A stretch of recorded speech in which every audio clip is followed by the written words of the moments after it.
Ang huling bahagi ng palisaang Uraboto Satsuchen ay nagsimula na. Si Noroi ang unang lumaban.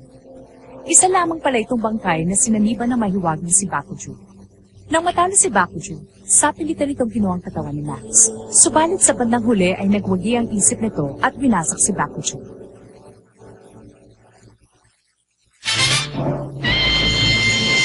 Ang dalawang master ng mapanganib na Yomon Ken. Mabuti naman at nagpakita ka na. Manda ka ngayon dahil bilang na ang araw mo. Ilang beses ko bang sasabihin? Aray, sakit mo na. Ano bang problema mo? Tayo na't magsasanay ka pa. Pero Ingkong, hindi na po kailangan niya ni Reka. Kaya niyang kontrolin ang 6 na Flame Dragons. Tama yon. Nakita mo na ba ang mga ito? Huwag mo ipagmalaki sa akin ang mga yan dahil hindi mo na sila maasahan ngayon. Huh?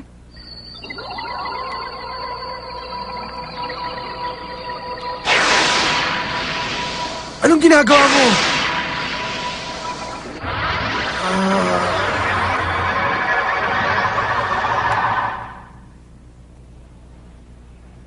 Ang mga tatak ng dragon. Nawala. Ibig sabihin ba nun, hindi na niya pwedeng tawagin ang mga ito? Hindi pwede yon. Imposible. Labas na natin eh! Sayha! Kuya, walang lumabas. Ano bang nangyari? Kung may isip ka, sasama ka sa akin para makuha mo silang muli. Paano ako sasama eh? Lumalaban na nga kami.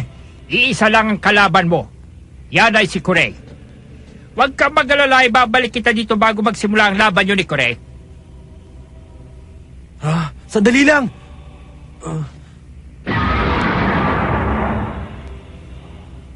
Oh, ano pang hinihintay mo? Sundan mo na siya, Reka. Ira. Magtiwala ka. Sumunod ka sa matandang yon dahil hindi siya isang kalaban. Oo nga, Kuya. Siya yung nagbigay ng mahiwagang sandata sa akin. At isa pa, hindi ka rin mananalo kay Kurei kung wala ang Flame Dragons mo. At habang wala ka, kami munang bahala dito. Pero, salamat. Patawarin niyo ako.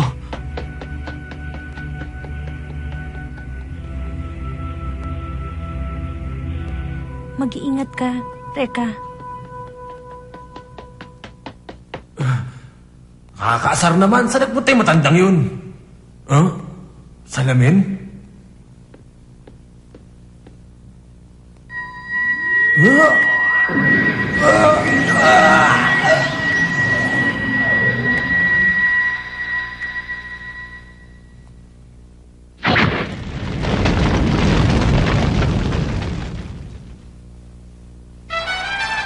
Narito po tayo sa huling bahagi ng palisaang Uraboto Satsuchen. Sisimulan na po natin ang ikalawang laban. Ako po ang tagahakol niyo para sa labang ito. 22 lang ako at single pa. Ako si Teresa. Ang sexy-sexy naman yan! Tinatawagan si Kai mula sa Uruhang Kuranay. At si Aira Kirisawa mula sa pangkat ng Hokage. Pumunta na kayo dito sa ring!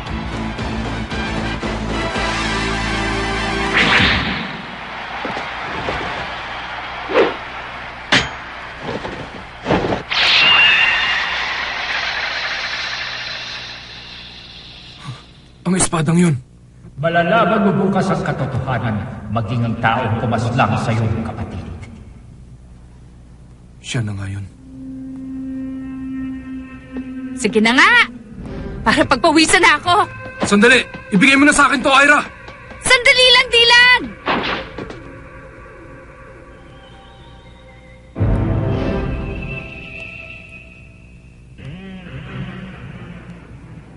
Malakas ang kutob ko na ang taong yan ay may kinalaman sa pagkamatay ng kapatid ni Dylan.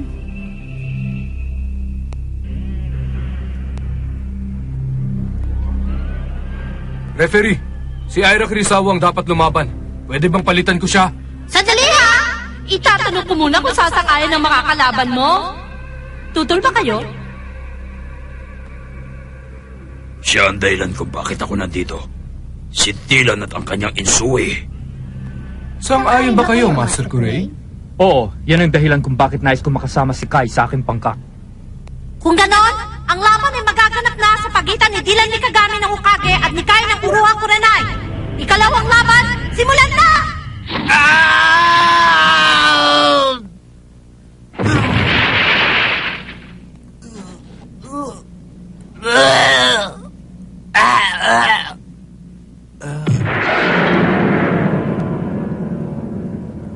Teka, nasan ako?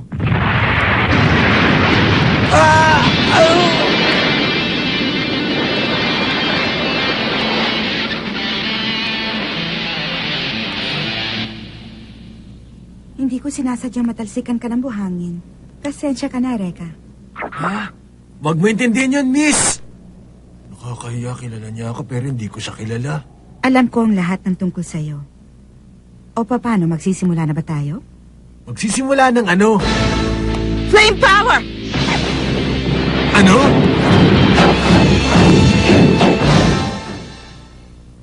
Wala naman akong away sa'yo Anong problema mo? Gusto mong mabalik ang mga dragon mo sa'yo, hindi ba? Labanan mo sila, huwag kang magtago. Sarap nito ah. Nandiyan ka na pala, hindi ka man lang nagsasabi, sandali lang tatang. Bakit kailangan kong labanan ng babaeng yun? Isa labang siya sa mga dapat mong talunin. Reka, Huh? pangalawa na natin itong pagharap. Ako nga pala si Nadare. Ikaw si Nadare? Ang 8 dragon ay ang mga naging pinakamagagaling na Flame Masters. Dati silang tao at ngayon naging mga Flame Dragons. Kung nais mong muling mapasayo ang kanyang kapangyarihan, kailangang matalo mo siya. Ganon din ang iba pa. Reka, nang una tayo magkita, mag-isa kang tumayo laban sa aming 8 Flame Dragons. Humanga ako sa kagitingang ipinakita mo noon, kaya binigay ko sa iyong aking tulong. Subalit kung dahil doon ay naging sobrang tiwala mo sa iyong sarili, hindi na kita maaaring tulungan pa. Ipakita mo sa akin ngayon kung hanggang saan ang kakayahan mo.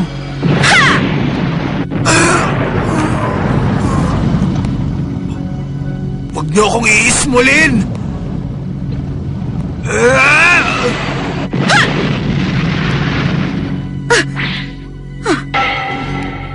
Patawarin niyo ako. Umasa ako ng gusto sa mga tulong na ibinibigay niyo sa akin. Pero sana maintindihan niyo na mas lalo ko kayong kailangan ngayon para matalo si Kurei. Pakiusap, bumalik na kayo. Maswerte ka at napahanga ko sa iyong katapatan.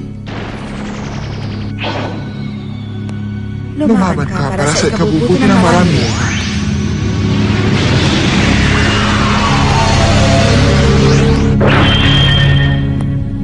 Nadare, salamat, nagbalik ka na.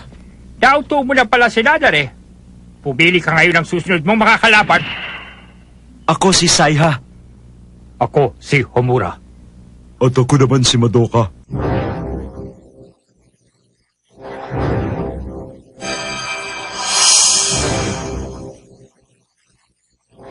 Pagkatapos, sasagutin mo ang mga tanong ko. Umaasa ka pa ba na gagawin ko sinasabi mo? Hindi kita pipilitin dahil kung saan mo sasabihin.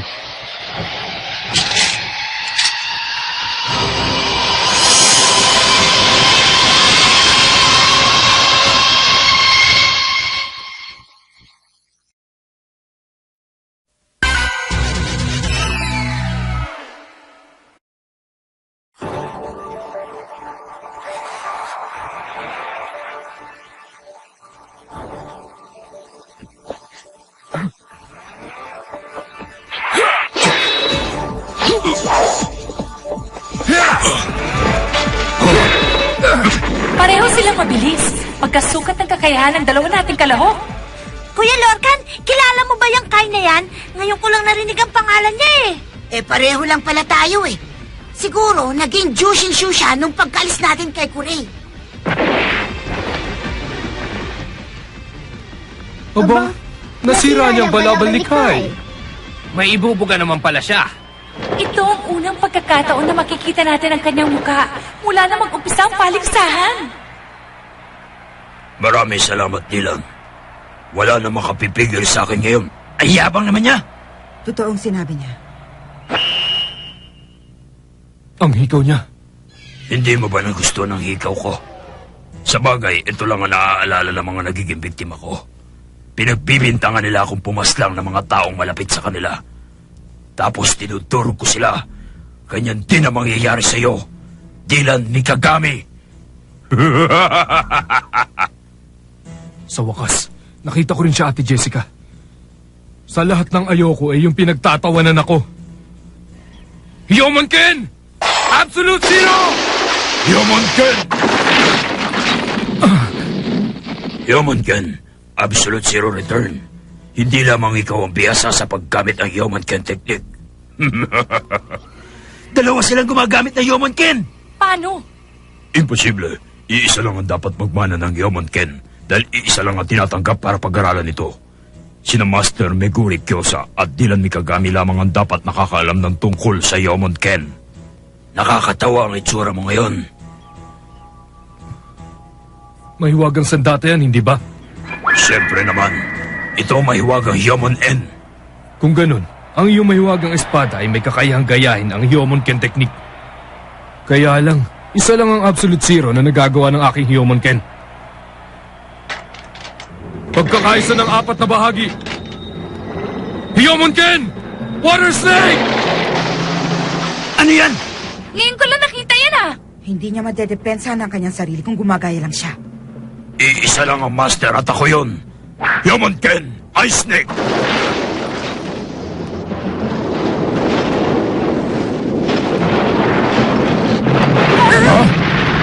Pareho sila ng teknik. Hindi magkapareho. Ang ginagawa ni Kai ay isang ice snake. Mas malakas pa ito kaysa sa ginawa ni Dylan. Ang ibig mo sabihin, Master? Maaaring totoo ang sinasabi ni Kai. Hindi maaaring dalawang master ng Yomonken. Nabigla ka ba? Ang Yomonken ni Meguri Kyosa ay pinamana sa ating dalawa. Pero mas nakakalamang ako sa iyo dahil bihasa na ako sa Yomonken bago ka pa natuto nito. Tawagin mo na lang akong kuya.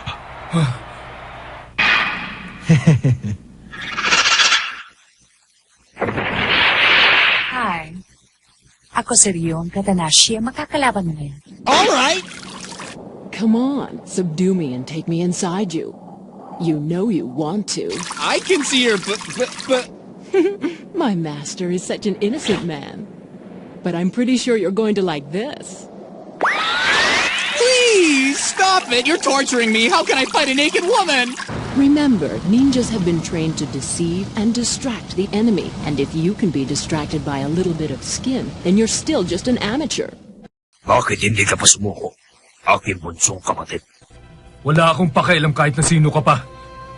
Maipaghihiganti ko na rin ngayon ang aking kapatid. Naloko na. Delikado kapag pinairal niya ang kanyang galit. Si Master Kyosa na pinagtiwalaan niya ay nagsinungaling sa kanya. Hindi sinabi ni Master na mayroon pang isang katulad ko.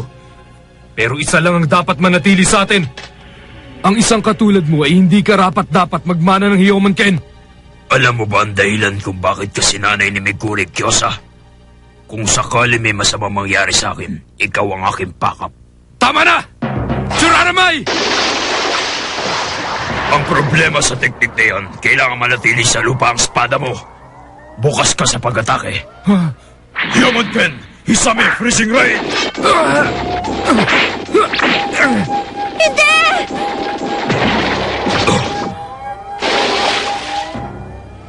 Ang Water Shadow Technique. Magaling, pero hindi ka magtatagal. Ito ngayon ang tanggapin mo. Pagkakaisa ng 4 na bahagi ng Yomonken. Water Snake na naman. Talagang wala kang kadala-dala, no? Icicle Snake! Ibang klaseng teknik na yon. Kombinasyon ng kanyang Yomonken, Churaramay at Water Snake. Mananalo na si Dylan! Ipinuhos na niya ang lahat ng kanyang lakas sa teknik na ito. Kapag hindi pa niya natalo si Kai, maaaring...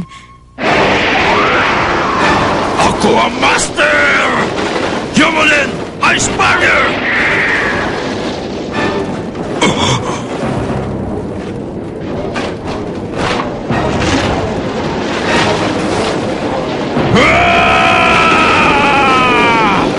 Kaya kong talunin ang kahit anong ibato mo sa akin! Ano? Nakita mo na? Kuya Dylan! Naloko na. Naubos na ang tubig sa kanya, Insui. Mukhang natuyo na ang iyong mahiwagang Insui. Para sa akin tagumpay!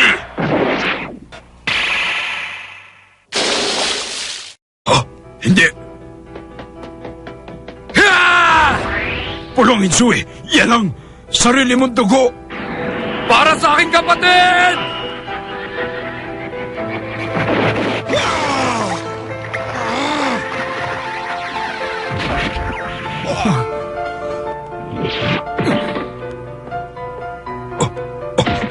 Dylan! Dylan!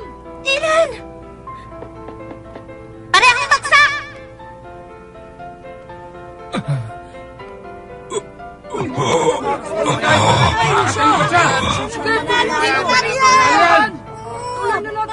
Mananatili ako upang maging tagapagmana ng Human Ken. Ako, Human Ken!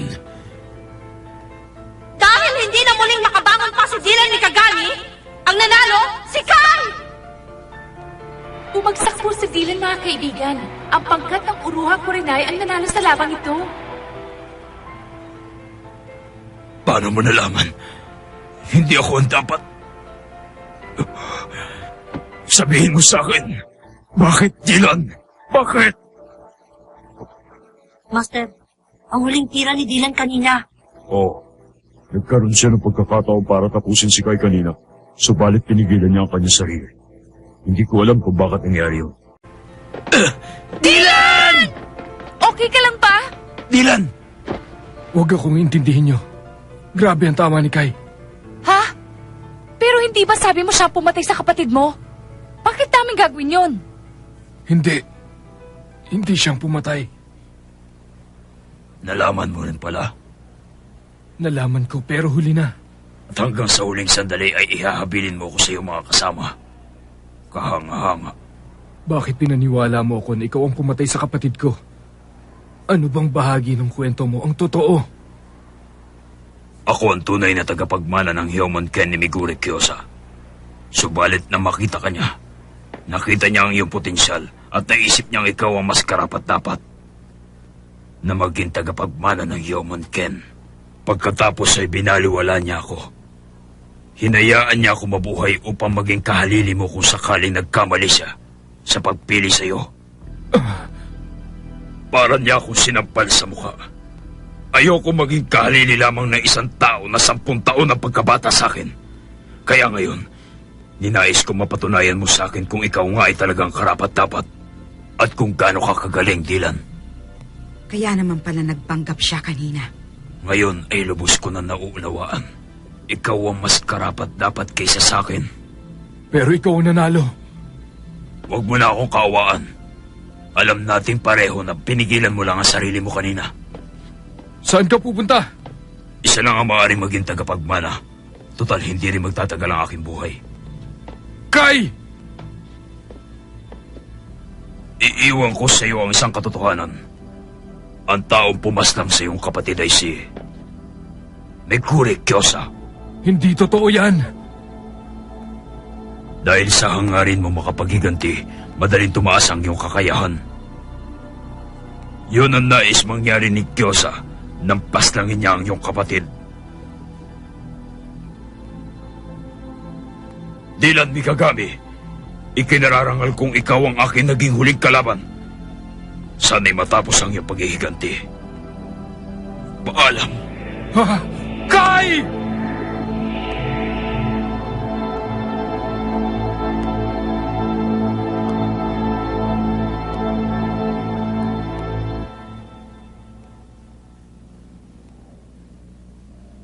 Yan pala si Setsuna. Tumayo ka na dyan, Tatang, dahil ikaw na ang isusunod ko. Sige na. Ako? Alam ko kung sino kang talaga, kaya kukunin ko ang kapangyarihan mo. Okay? Kwaku? Tama ka.